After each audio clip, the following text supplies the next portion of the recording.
po mga kalods, nandito po tayo sa Malabon, no? Ito po ang Malabon ay ang mga cycle po dito ay ganito po.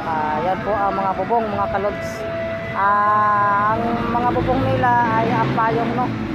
So ngayon po pag